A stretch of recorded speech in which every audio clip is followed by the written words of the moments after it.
Buenos días, Hola, buenos Fernando. ¿Cómo días, estás? bien hallado, ¿qué tal? Buenos días, Pau, buenos días, Josefina, ¿cómo estáis?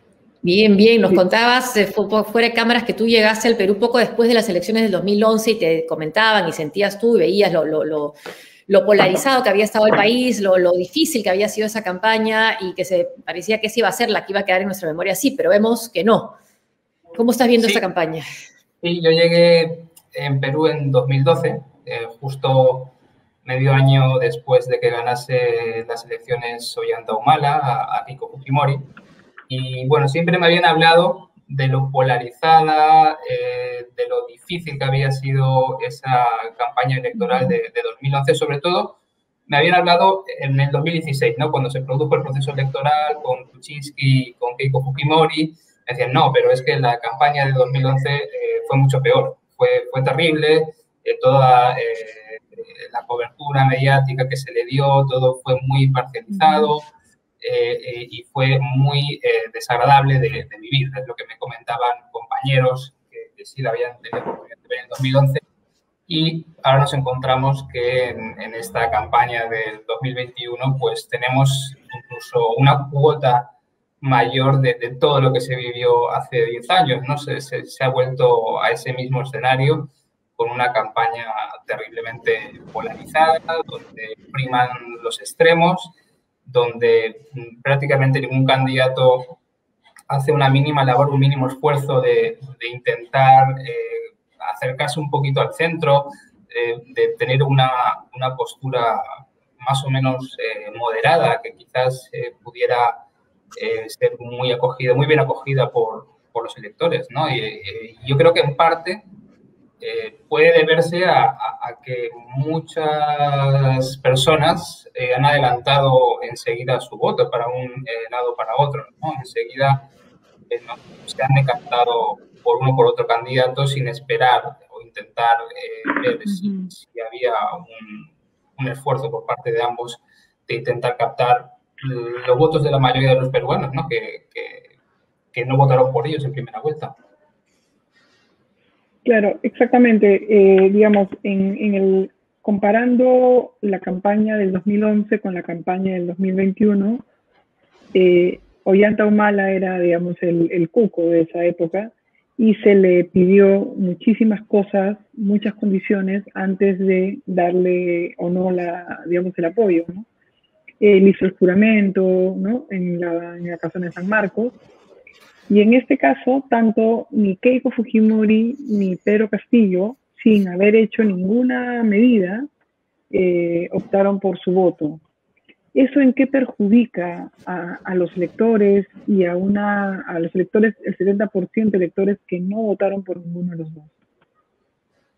Perjudica en el sentido de que tenemos a dos candidatos radicalizados, ¿no? Uno en su postura, que no se ha movido, Castillo, y otra, Keiko Fujimori, que su campaña la está centrando en contra del otro candidato, ¿no? Prácticamente las dos últimas semanas de la campaña de Keiko Fujimori han sido toda una serie de acciones siempre dirigidas o posicionadas sobre el otro candidato, ¿no?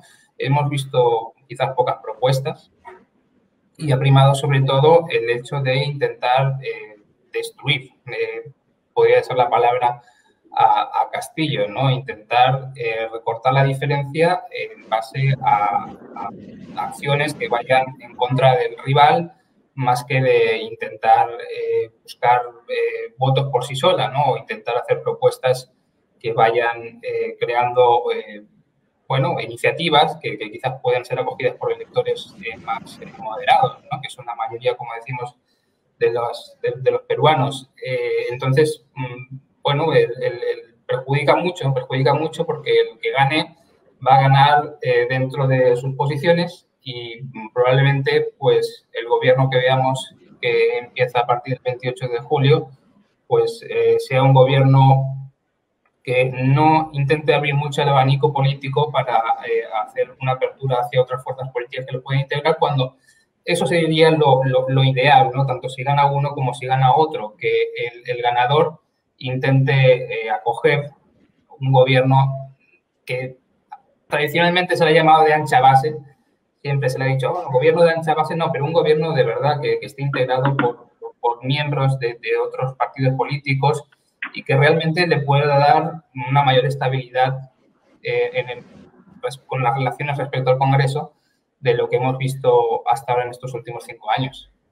Y esta entrevista que ha dado hoy, creo que ha sido 2 entrevistas al diario Ojo y a Perú 21, Keiko Fujimori pidiendo perdón, disculpas a Fernando Zavala y a Jaime Saavedra, ¿no? Incluso pensando que lo podrían llamar. Eso resulta creíble a esas alturas de la campaña y sobre todo cuando hay una encuesta que le da 10 puntos de ventaja a Pedro Castillo. Parece que ya lo hubiera, no sé, da la impresión que estaría reaccionando ya adelantadamente esa encuesta, ¿no? Sí, yo no he leído la entrevista a Ojo, no he tenido oportunidad, sí he podido leer antes la que ha dado a Perú 21 y me ha sorprendido tremendamente, ¿no? Todo el contenido de la entrevista, donde sí, hace un propósito de enmienda en muchas cosas, la señora Keiko Fujimori, pero me parece que esto debería haberlo hecho el 12 de abril, o sea, ni bien se hubiese conocido que pasaba la segunda vuelta, ¿no?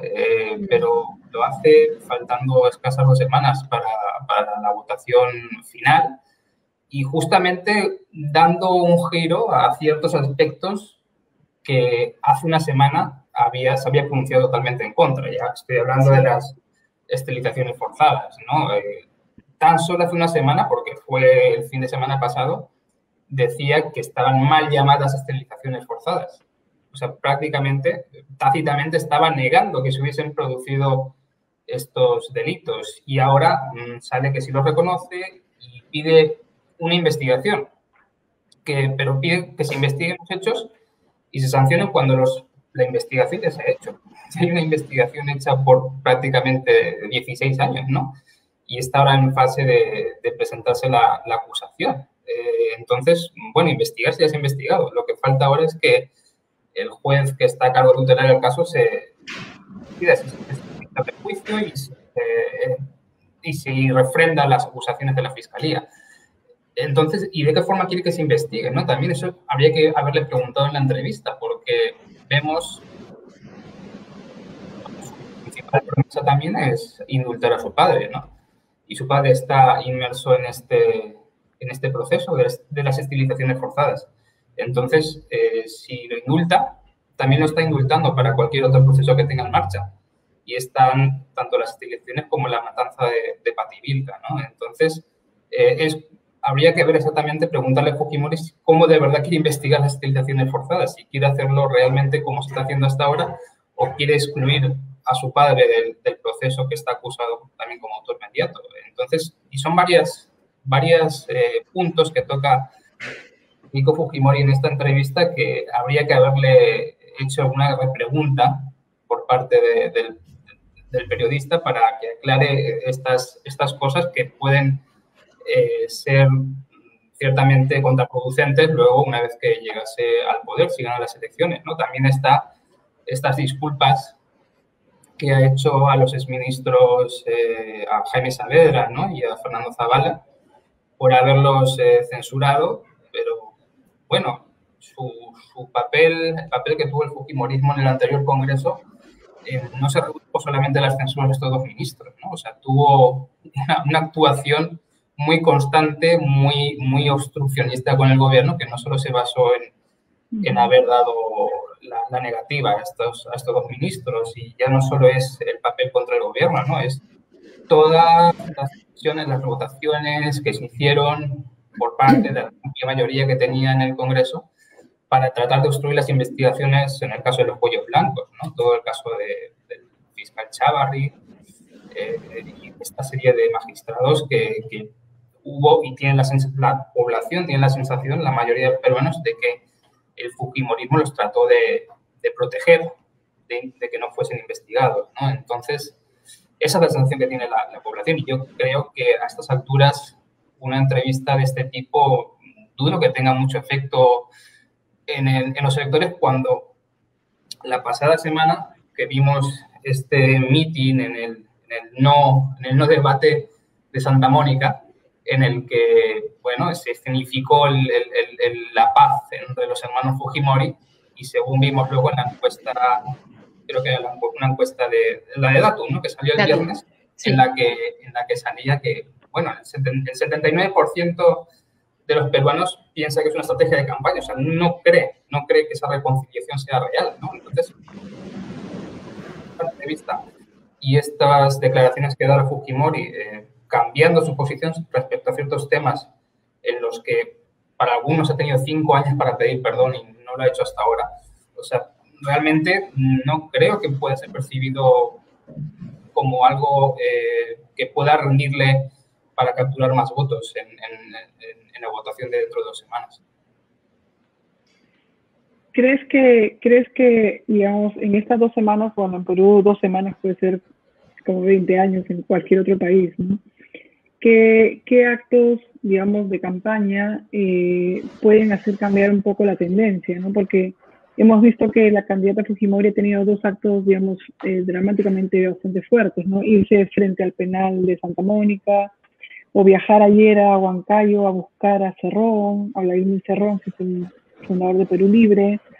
Entonces vemos que está haciendo como gestos dramáticos, como si estuviéramos viendo una obra de teatro. ¿Qué crees que está buscando, digamos, mover esa tendencia? ¿Qué crees que tendría que hacer para que la población realmente le termine de creer o ese antifujimorismo que hay, el antivoto que tiene, baje, ¿no? Es difícil de decir, Paola, es difícil de saber qué puede hacer teniendo, según la encuesta que se de hoy de IEP, o sea, 10 puntos por debajo, ¿no? O sea, es difícil que capte votos por sí sola cuando, bueno, sí, es cierto que lo que puede hacer más ganar la elección es que la pierda Castillo, más que la gane Fujimori, ¿no? O sea, yo creo que está en manos de Castillo ganar o perder esta elección, enteramente. Y por ahí pueden ir un poquito el derrotero de estas 2 últimas semanas. Depende mucho de los actos, de las acciones, las declaraciones que pueda hacer Pedro Castillo.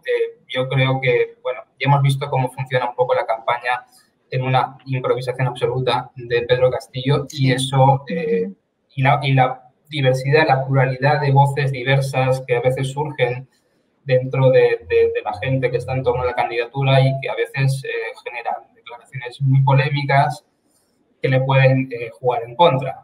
Ya solo empezando por los tuits de Vladimir Cerrón, que yo creo que es el principal enemigo de la campaña que tiene Pedro Castillo, ¿no? Sí. Entonces, por ahí puede ir un poco por lo que puede decantar finalmente la balanza, ¿no? Luego, seguramente la campaña que hay, la millonaria campaña que hay, ¿no? Inmersa contra Castillo, de cartel contra el mal comunismo, y bueno, esta serie de personalidades, de celebridades que también se pronuncian a favor de la democracia, de la libertad, bueno, puede que también continuar, puede quizás incidir un poco más. Pero lo que creo que vamos a ver en estas 2 próximas semanas es algo, todavía una exacerbación más de la campaña contra Castillo y quizás intentarán de alguna forma gente cercana a la campaña de Fujimori pues sacar cosas o informaciones o investigaciones que intenten mellar un poco la candidatura de Castillo, ¿no? Sobre todo imagino que vinculadas a Vladimir Cerrón y un poco al desempeño que tuvo en el gobierno regional de Junín. Por ahí puede que vayan los tiros. Si será suficiente para que esto pueda cambiar, es difícil de saber, ¿no? Pero definitivamente, pese a la encuesta de hoy de IEP que da 10 puntos, yo no daría las cosas por definidas todavía ni por sentenciadas, ¿no? O sea, quedan 2 semanas. Como tú dices, Paola, el Perú en 2 semanas es como 20 años y pueden pasar millones de cosas que cambien todavía esto y que cuando ahora se ve un escenario sea totalmente contrario dentro de 2 semanas. Aunque Keiko siga cambiando y siga dando ese tipo de entrevistas pidiendo más perdón y termine marchando en no a Keiko. Sí, puede que termine, ¿no? Si hay una marcha el próximo sábado, bueno, de ayer hasta quizás se suma, ¿no? Sí. Podría ser ese escenario, ¿no?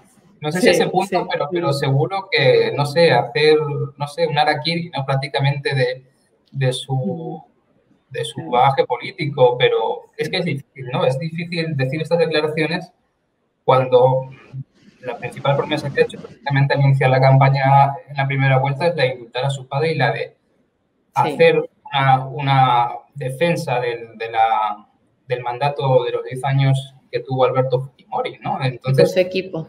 Es muy contradictorio con todo su equipo, ¿no? Con muchas personas que estaban entonces en el gobierno de Alberto, ¿no? Entonces, es difícil, ¿no? Es difícil jugar a esta ambigüedad, ¿no? A esta ambigüedad que tiene de intentar pedir perdón y, por otra parte, pues, tiene esa, ¿no? de defender, de indultar a su padre, con lo cual, digamos, está incumpliendo, en cierta manera, los compromisos democráticos a los que ha firmado, ¿no? Durante este proceso. Cuando empiezas una crónica en F, Mi casa por 4 años, a la que quiero mucho, ¿cómo se hace para explicar el Perú? Que siempre es muy complicado. ¿Cómo haces tú para empezar ahorita una crónica? ¿Cómo empezaría hoy día ahorita una crónica, Fernando? Con la foto, digamos, de las encuestas, pero a 2 semanas. ¿Qué hechos crees que de afuera no se entiende nada, ¿no? Del clan Fujimori, o sea, saben poquísimo. ¿Cómo contarías en un brochazo este país y esta elección a 2 semanas de esta segunda vuelta? Sí, es súper difícil porque además tenemos siempre un límite de texto cuando hacemos nuestros teletipos y normalmente gira en torno a las 600 palabras nuestras informaciones, entonces, y es muy difícil contar una información ya no solo electoral, sino también una información política en general en solo 600 palabras, porque hay tantas cosas que explicar que se queda corta el espacio que tenemos para nuestro teletipo, ¿no? Entonces, es súper difícil porque tienes que intentar contar todo lo que ha pasado, o sea, ¿qué es el fujimorismo en sí, ¿no? Por ejemplo, o sea, es difícil de explicar en solo un párrafo, ¿no? Porque cómo lo comentas, qué posturas tiene, ¿no? Entonces, se hace bien complicado porque exige un ejercicio de concisión tremendo, de intentar hacerlo en el menor número de palabras posible.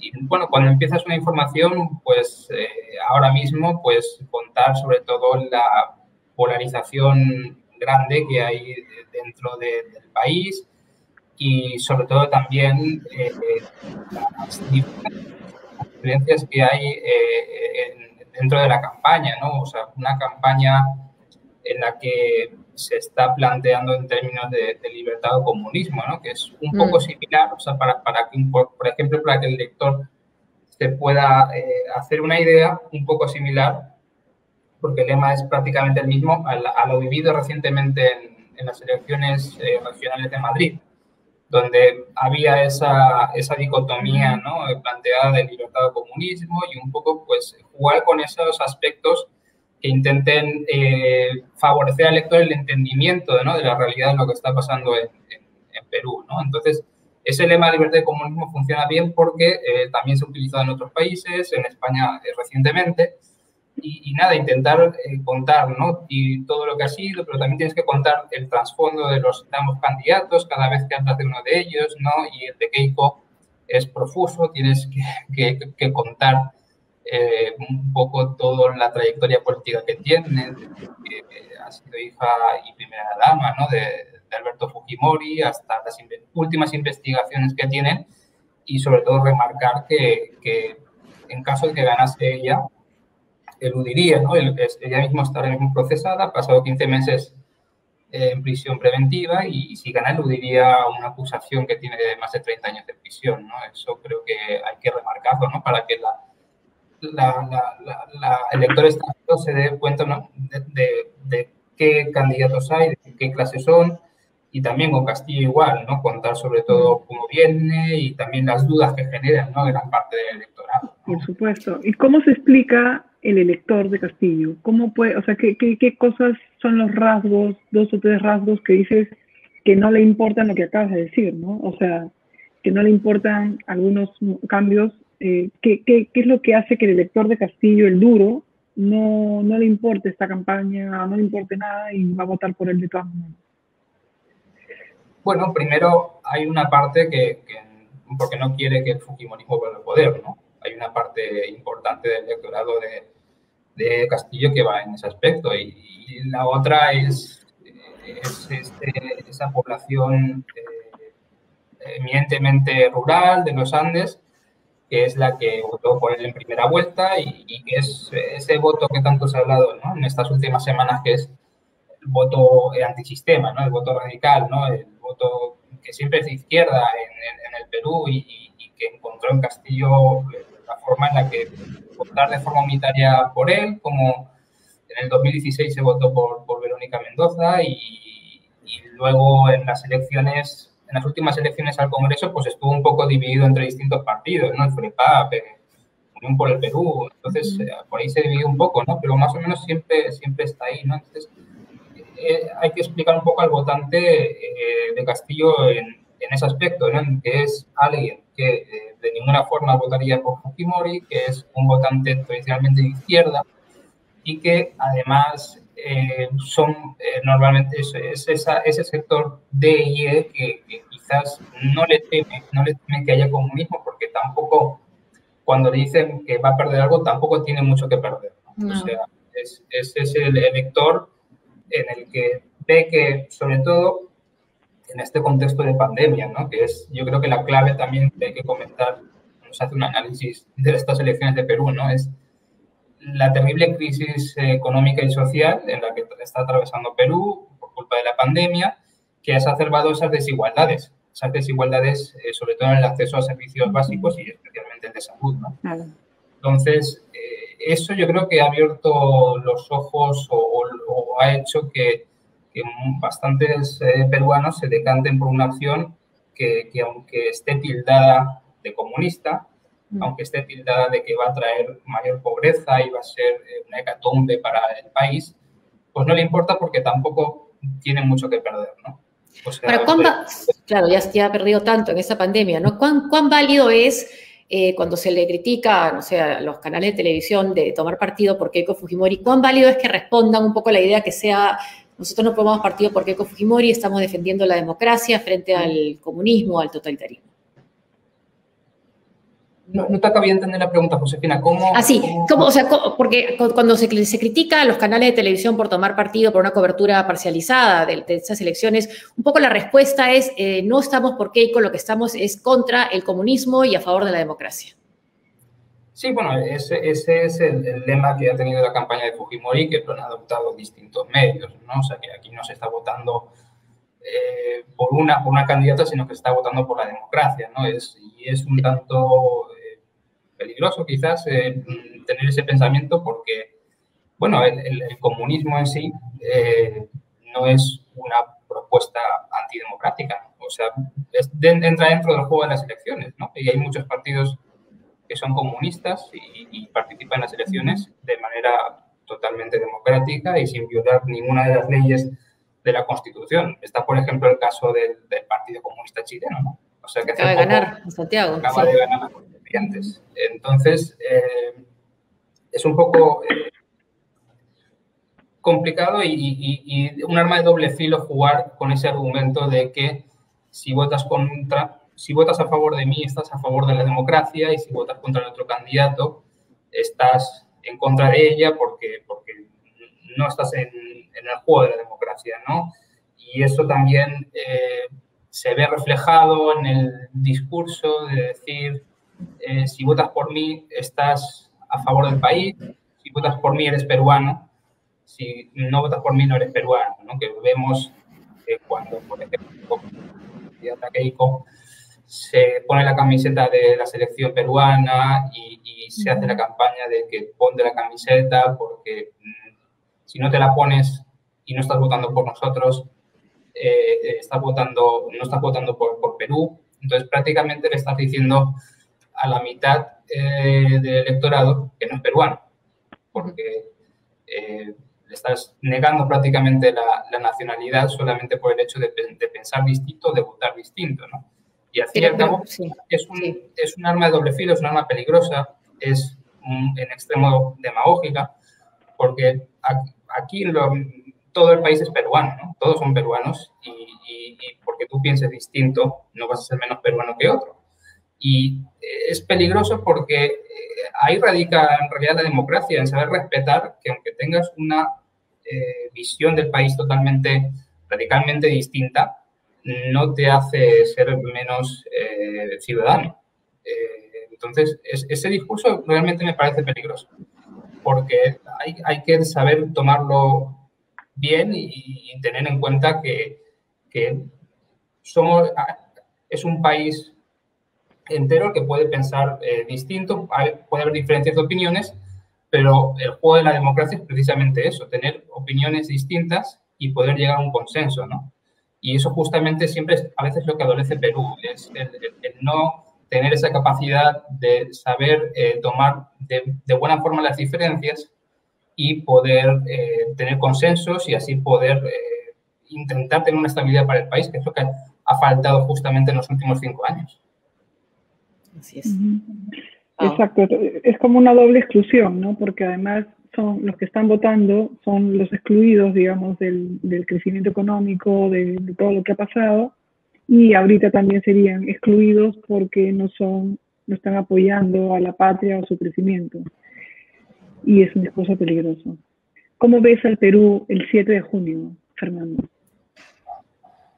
Veo un país, el Perú el 7 de junio va a ser un país pues igualmente polarizado. Yo no creo que vaya a cambiar mucho. Dentro de estos próximos 5 años veo un país que vamos a tener, al menos para los periodistas, va a ser de mucho trabajo, como lo ha sido desde el 2016 para esta parte, ¿no? O sea, va a ser un país con mucha turbulencia política seguramente, sobre todo si gana Castillo. O sea, si gana Castillo, yo creo que la campaña contra él no va a terminar. O sea, va a seguir toda esa manifestación contraria a él se va a mantener, aunque no sea ya el periodo electoral. Creo que va a haber una oposición muy fuerte hacia él. Sí, probablemente se respete el resultado electoral, sea el que sea, pero bueno, va a haber, sobre todo con un Congreso donde no va a tener mayoría para gobernar con comodidad, y si no adopta un gobierno que más o menos reciba distintos miembros de varias fuerzas políticas diversas, va a ser complicado. Va a ser complicado porque va a exigir un ejercicio de prácticamente caminar por el alambre, como prácticamente hizo Kuczynski durante el tiempo que estuvo en el poder, ¿no? Entonces, y todo eso con el trasfondo de intentar hacer una nueva constitución, una constituyente, referéndum. Bueno, va a ser incierto, el momento que pueda vivir Perú después de las elecciones. Okay. Bueno, Fernando, muchísimas gracias por estar con nosotros. Igual vamos a seguir recurriendo a ti para ver un poquito más de fuera lo que cuando queráis, hola. Yo encantado. Gracias por todo. Gracias. Muy bien, muchas gracias, Josefina y Paola. Gracias. Gracias a ti. Gracias, Fernando.